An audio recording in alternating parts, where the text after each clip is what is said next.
Bom dia, professoras, bom dia, professores, bom dia, colegas. Esses são os motivos pelos quais vocês deveriam me aceitar no curso de Magia Analítica de Cambridge. E essa é a resenha de Catábases, da R.F. Kuang. Viu? Ó, nunca mais me chamem de preguiçosa, eu fiz até uma intro. E eu usei exatamente essa brusinha durante o meu mestrado. Eu fiz uma intro, eu me arrumei, eu fui buscar referências autobiográficas minhas no mestrado. Ó, hoje tá super produção. E, como diz aqui na contracapa, catábasis é um substantivo do grego antigo que significa descida de um herói ao submundo. A história é sobre dois doutorandos, a Alice e o Peter, que vão até o submundo buscar o recém-falecido professor orientador deles, o professor Jacob Grimes. E muitas coisas acontecem. Bom, é claro que muitas coisas acontecem, são quase 500 páginas de livro, mas acontecem bem devagarinho. Esse é um dos pontos que eu tenho com esse livro. Ele é um livro que se desenrola, ele não tem pressa de se desenrolar, ele vai devagarinho. Eu devo uma desculpa pública à Alice. Eu chamei ela de sonsa, de rasteira, de burra, enfim, eu chamei ela de várias coisas, menos de santa, mas no fundo eu acho que a Alice refletia coisas sobre mim que eu não gostava. Então eu me identifiquei muito com a personagem. Ao mesmo tempo eu também tive eu acho, tem uma personagem nesse livro que chama Elspeth, e ela aparece em algum momento. E eu não sei se eu me identifiquei com ela, eu me identifiquei com o cinismo dela em relação à academia. Ela é um contraponto entre a Alice e o Peter, que tem uma visão não exatamente otimista, mas um pouco sonhadora do que é a academia. E a Elspeth é uma personagem que tem uma visão completamente pessimista sobre o que é o meio acadêmico. Com licença, gente, tem que prender o cabelo, tá muito calor, não dá. O que é o meio acadêmico e o que ele faz com as pessoas. Então, várias vezes ela tava falando, eu tava assim, é isso mesmo, é isso aí, fala mesmo.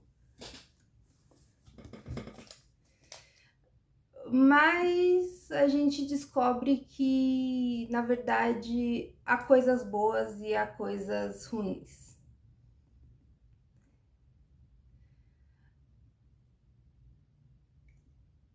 Deixa eu checar minhas notas. Eu tenho muito sentimento sobre esse livro, mas já faz umas 2 semanas que eu terminei, então eu tô meio esquecida.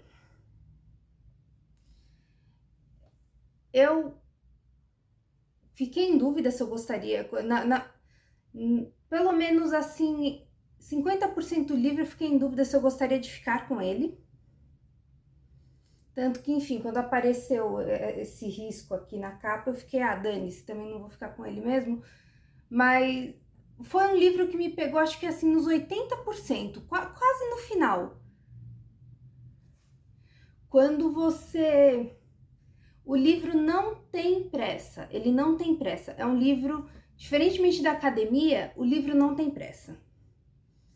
não tem pressa nenhuma de te mostrar as coisas e de se demorar em trechos que você fica, mano, nada a ver, não faz sentido, não sei por que você tá me mostrando isso, para depois fazer sentido. E uma coisa importante, não é uma romantasia. Não é uma romantasia. Eu ouvi pessoas reclamando que era uma romantasia ruim. É claro que é ruim, porque não é uma romantasia. Se fosse uma romantasia, seria uma romantasia ruim. É só um livro de fantasia que tem um subplot romântico. Não se encaixa nas caixinhas da romantasia. Você veio aqui em busca de um romance envolto por um papel celofane de fantasia, não. É construção de universo muito focado nos conceitos daquilo que das coisas que formam o mundo desse universo. Então é um universo em que existe magia, mas a magia não é tão interessante quanto a tecnologia, o que eu achei super legal, porque geralmente é sempre o contrário, é tipo, nós temos magia, por que tecnologia? É tipo, tá, vocês têm magia, mas ela está ultrapassada, ela vive dentro das academias, na Torre de Marfim dela. O negócio é a tecnologia. Certamente esses magos teriam problemas com a IA, então dá para você... Eu me solidarizo. E eu gosto que o inferno aqui é uma metáfora muito bem construída para a academia, para o ambiente acadêmico. Então,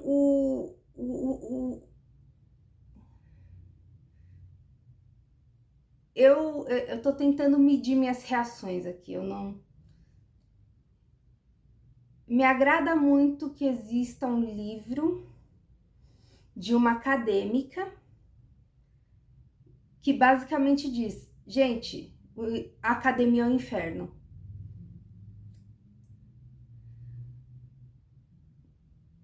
E às vezes o inferno não é tão ruim. Então, assim, às vezes esse livro me deu um tapa na cara, às vezes eu concordei com ele. Eu marquei algumas páginas, algumas partes, que eu não lembro muito bem quais, mas tem uma ótima que, assim, tem um momento que tem várias almas no submundo discutindo sobre uma coisa, e uma delas cita Sócrates, e a outra vai e fala, abre aspas, Sócrates foi condenado à morte por ser irritante. A opinião dele não vale nada, fecha aspas. Eu ri muito disso. Porque isso é total uma discussão acadêmica, de acadêmicos. Uma crítica que muita gente fez ao Catábases foi que ele é um livro pretensioso. Mas é óbvio, ele é um livro sobre a vida acadêmica, sobre a academia enquanto inferno. Então ele precisa trazer a coisa que condenaria mais acadêmicos possível, que é a pretensão. Então, é óbvio que ele é pretensioso. Eita, cai não. É óbvio que ele é pretensioso e, assim, eu não achei ele difícil de ler. Eu acho que se você ficar se apegando muito a o que significa isso, o que significa aquilo, o que eu deveria... Você meio que vai perder a diversão dessa jornada ao inferno. Eu acho que a melhor parte foi, sentar no barquinho e passar por todos os tribunais, vendo o que é que as almas estão fazendo no tempo delas, enquanto elas esperam poder reencarnar, porque aqui as almas reencarnam. E assim, eu acho que a Kuang estava completamente certa de escrever um livro pretensioso, porque se ela não botasse as cartas na mesa de que sim, eu li Dante, sim, eu li sobre Orfeu e Eurídice, sim, eu estudei mitologia grega, sim, eu estudei mitologia chinesa, sim, algum de vocês ia fazer aquele inferninho que vocês fazem só na cabeça de autora mulher, de ai, porque a Suzanne Collins nunca leu Battle Royale. É sempre assim, é sempre assim. Ai, porque Stephanie Meyer nunca leu Drácula. Assim, eu concordo que são 2 livros que eu também não li, mas eu concordo que são 2 livros que eu acho importante ler. Para mim, Stephanie, enquanto leitora e escritora. Mas assim, se ela simplesmente não bota na mesa que sim, li Dante, sim, li isso, sim, li aquilo, sim, e se ela não enche vocês de referências, alguém vai encher o saco e falar que ela não fez pesquisa direito. Que a mulher é só... Eu tô tentando descobrir se ela é doutoranda ou se ela já é doutora. Ela é doutoranda em Oxford. Tipo, eu não sei o que as pessoas acham que elas teriam direito de reclamar dessa mulher, mas enfim. Assim, eu tenho a reclamação de que eu achei o livro muito lento, porém eu tenho essa reclamação para outros livros também, e assim que eu terminei o livro, eu entendi a importância desse livro ser lento, e eventualmente quando eu for relê-lo, vai valer completamente a pena. Então eu me identifiquei muito com a Alice. Pois é. A Alice é uma americana que vai estudar em Cambridge com o melhor professor de magia analítica do mundo. E lá ela conhece o Peter e eles começam a passar muito tempo juntos, mas o Peter tem um comportamento muito errático que confunde a Alice. E além disso, o professor Grimes, o professor deles, é muito bom em colocá-los um contra o outro.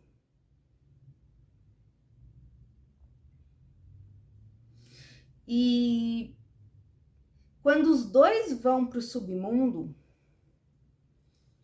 você percebe que eles estão numa relação de animosidade. Eles estão meio brigados, meio fartos um da cara do outro, desconfiados um do outro. E grande parte da história rola porque eles estão desconfiados um do outro, porque eles não se dão ao luxo de confiar no outro. Porque a academia ensinou para eles que os seus colegas doutorandos são seus inimigos, eles vão roubar a sua vaga. Você não tem amigos no doutorado. Você só tem concorrentes e você precisa ser melhor do que eles o tempo inteiro, inclusive em ficar babando o ovo do seu orientador, especialmente nisso. Segundo livro, gente. Não disse nada. Segundo livro.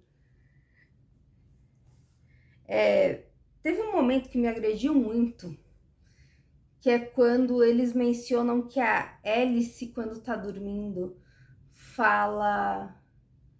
concorda com qualquer coisa que você fala para ela, só para ela poder continuar dormindo. E eu faço isso também, além de falar coisas que não tem sentido nenhum. Eu vou conversar, se você conversar comigo enquanto estiver dormindo, a gente vai ter de boas uma conversa que não vai fazer sentido nenhum. Mas eu conversarei com você até o fim.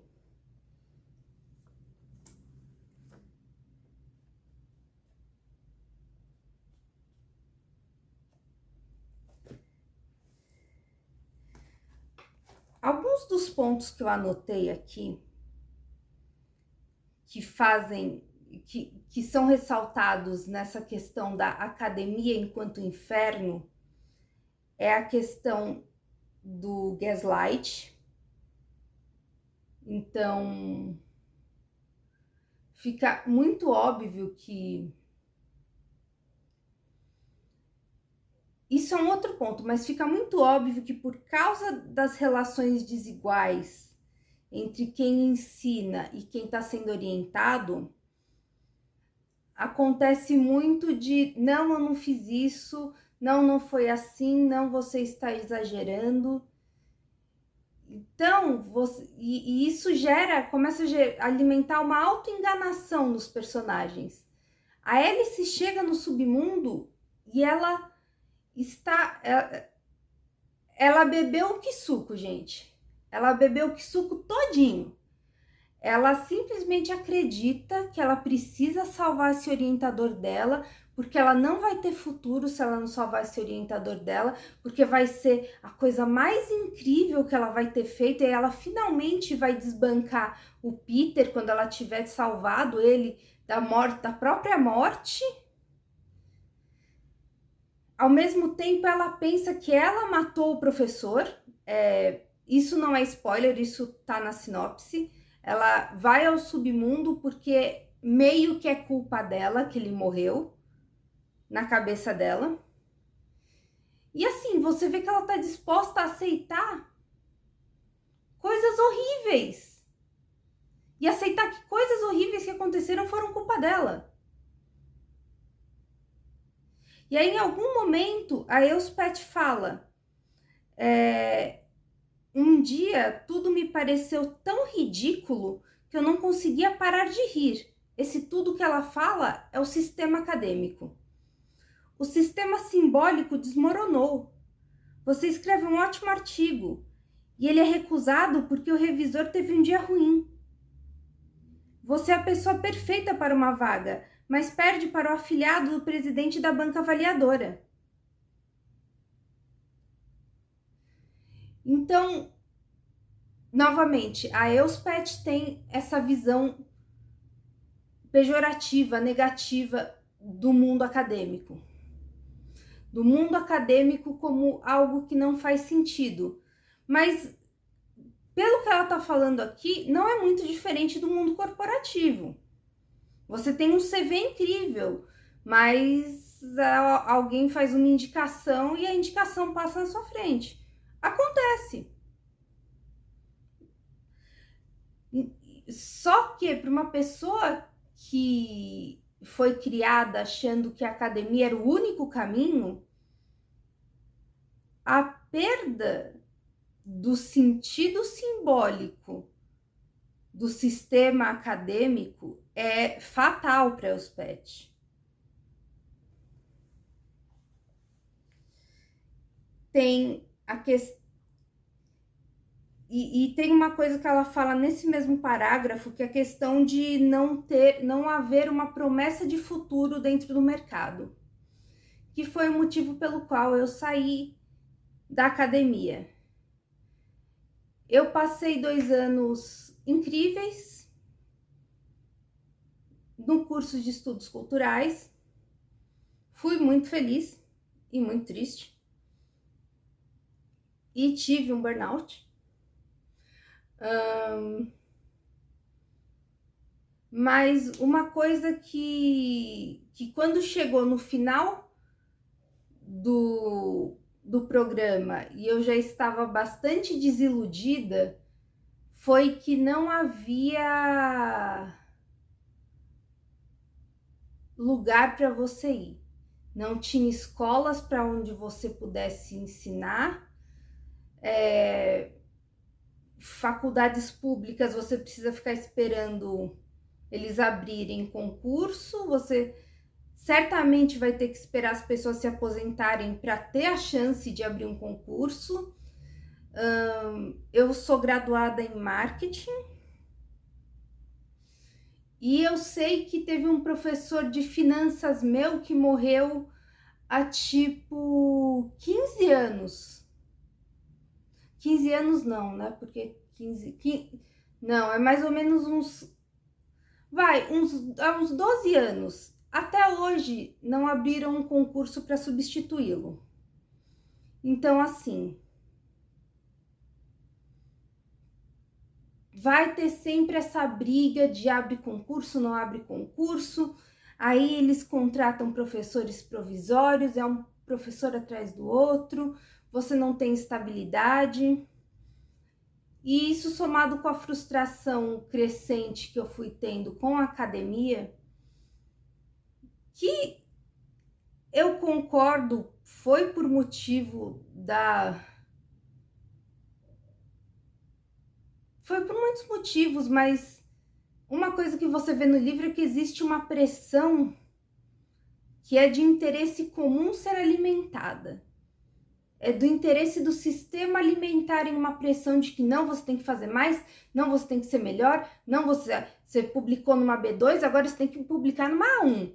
Não, porque só vai valer quando você publicar numa A1, porque só vai valer quando você tiver publicado em uma revista internacional. Não, porque só vai valer quando você tiver... E sabe, o sarrafo vai sempre mudando vai sempre subindo, vai sempre subindo, vai sempre mudando de lugar. E isso é uma das coisas que para as quais a Alice fecha os olhos. Ela tem consciência de que isso acontece, mas ela acha que é absolutamente normal e aceitável. E ao mesmo tempo é uma das coisas que fez a Elspeth se desiludir completamente da carreira, da mesma carreira que a Alice está seguindo.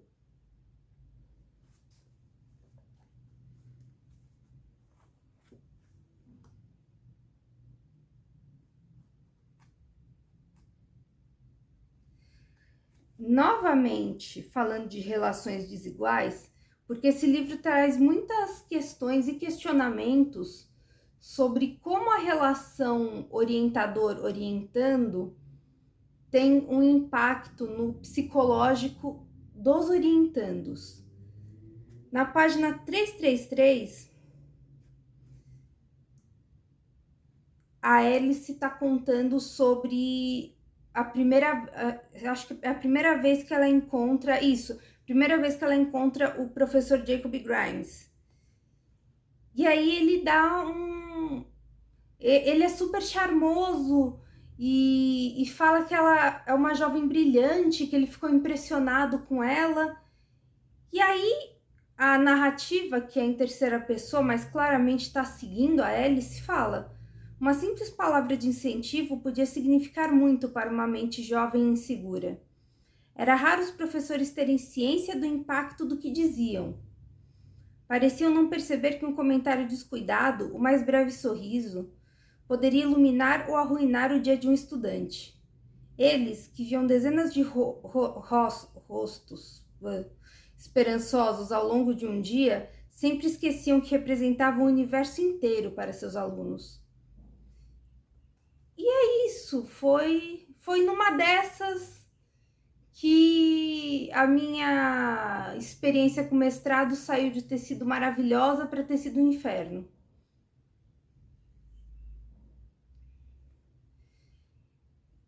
E assim, essa desigualdade de poder, ela leva a vários problemas. Existe muito abuso de poder, assédio moral, ostracismo, vários... Ah, porque se você não fez X do jeito que eu queria, eu não te chamo mais para me ajudar nas aulas. Eu não delego mais aulas para você. Ah, porque se você não aceitou a proposta Y, então eu também não te chamo mais para publicar comigo. Coisas assim. Eu não vou falar mais porque isso certamente seria um spoiler. E assim, o livro vai até limites ainda mais pesados de tentativa de abuso sexual e por aí vai. Então, assim,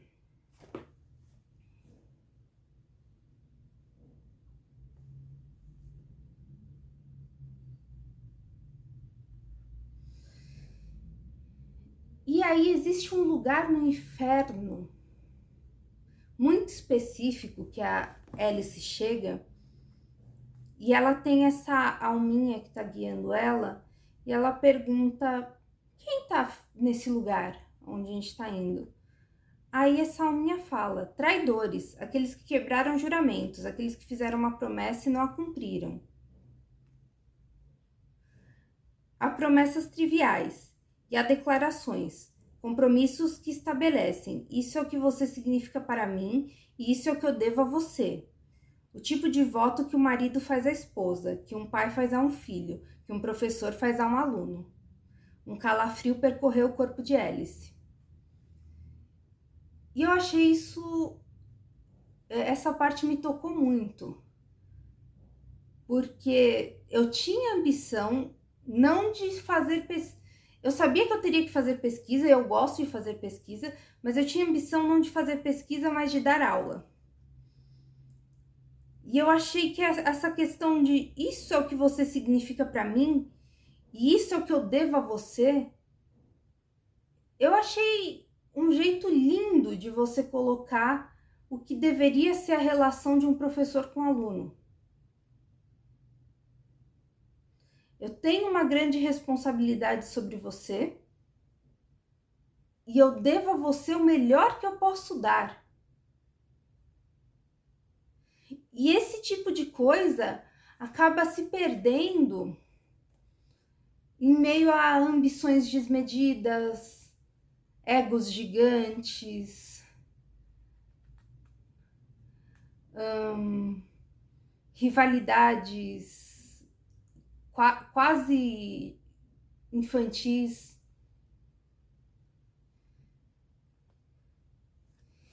Então,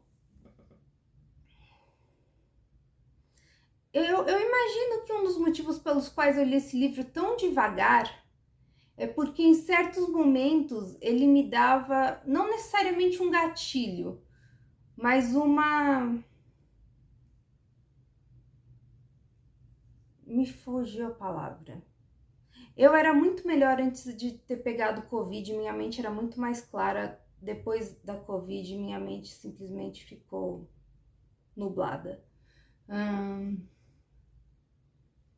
Então tomem vacina.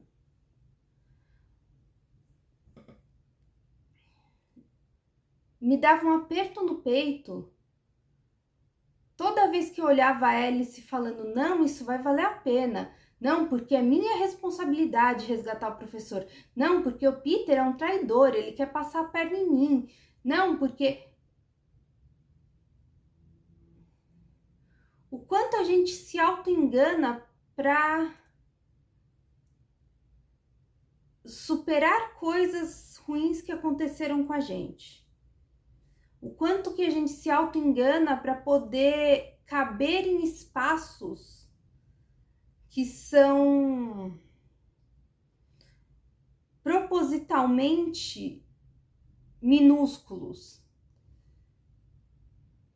E claro que esse livro me fez pensar: putz, como eu gostaria de fazer o doutorado, porque é uma coisa que um dia eu gostaria de fazer, claro.